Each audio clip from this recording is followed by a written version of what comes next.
Oiê!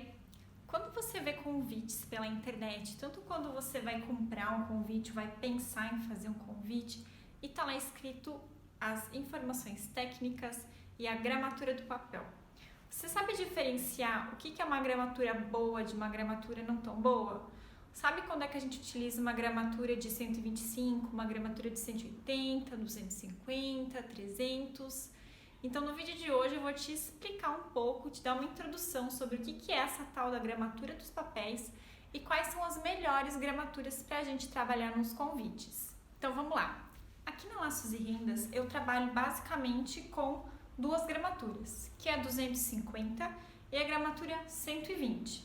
O que acontece? Quando a gente fala de envelope e parte interna, o mínimo de gramatura é que ela seja 180. Por que eu não trabalho com 180? Porque eu acredito que a 250 fica melhor, o envelope fica mais estruturado, não amassa tanto, então eu prefiro trabalhar aqui no Laços e Rendas com a gramatura 250. Tá, mas e por que você não trabalha então com gramaturas mais altas? Você tem gramatura mais alta e a gramatura ajuda a dar estrutura para o convite. Porque quando a gente trabalha com gramaturas, vamos supor, de 300 gramas, por exemplo, a gente acaba tendo mais limitação técnica na impressora.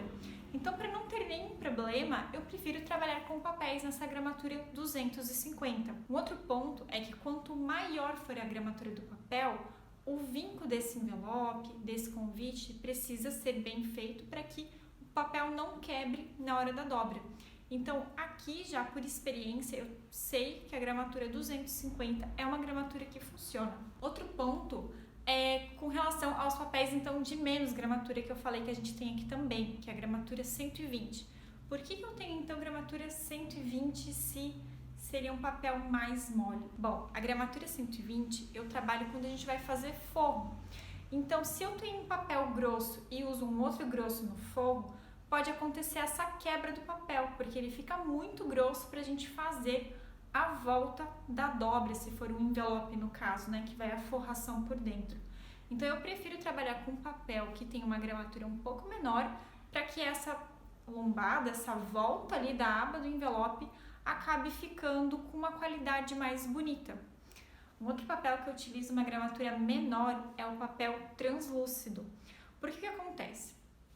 Quanto mais grosso esse papel translúcido for, mais leitoso ele fica. Então, se eu tiver um papel na gramatura 200, ele já vai ficar um papel super esbranquiçado e vai perder essa característica de ser translúcido. Então, eu acabo preferindo utilizar um papel um pouco mais fino para que ele entregue essa característica de eu conseguir enxergar o que tem por trás dele, que é por isso que a gente opta por esse papel translúcido. Então agora vem comigo que eu vou te mostrar com mais detalhes os papéis e te mostrar a diferença de gramatura entre o mesmo papel. Bom, então aqui eu vou mostrar um pouco para vocês a diferença de gramatura do papel. Lembrando que a gramatura, falando uma linguagem mais simples, é o quão grosso esse papel é. Então eu mencionei que aqui na Laços a gente tinha duas gramaturas, mas eu falei errado. Na verdade a gente tem mais gramaturas, eu dei uma conferida aqui. Que são um desses 4 papéis que eu trouxe. Esse papel está na gramatura 250, é que eu falei que o translúcido era na gramatura 120, mas eu conferi, ele não é 120, ele é 180. Esse aqui sim é na gramatura 120, e esse outro papel que eu coloquei aqui atrás para dar um contraste é na gramatura 215, que também é uma gramatura alta. Então, geralmente a gente vai trabalhar com essas 3 gramaturas aqui mesmo, 250, 180 e 120. Eu mencionei que quando era para fazer convite ou envelope, o ideal era que ela fosse pelo menos uma 180, mas mesmo assim a 180 eu acho que ela é um pouco molinha, ó, dá para ver aqui, e a 250 é a que eu indico. Como eu comentei também, por que eu não faço então, né, o translúcido numa gramatura um pouco maior? Eu vou mostrar num outro vídeo para vocês quão translúcido o papel é, conforme a gramatura dele. Então, se ele for muito grosso, ele vai começar a ficar cada vez mais leitoso. Olha meu dedo aqui atrás, ó. Ele vai perdendo essa coisa de ser translúcido. Só que ele também não pode ser muito mole, senão acaba perdendo estrutura, né? Ele acaba ficando muito molinho.